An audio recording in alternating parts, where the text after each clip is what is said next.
They are attempting to refill the heater on the roof with gas. Check this out.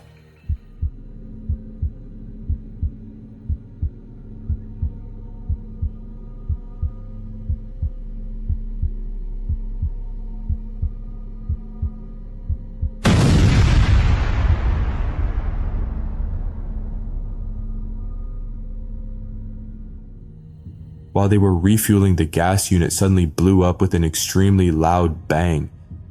It's uncertain if the sound was added later, but Vietnamese sources claim it was genuine. The explosion injured 2 men, who were then taken to the emergency room as an investigation got underway. Reports indicate that they survived this initial blast, but the last update on this incident is now over a year old.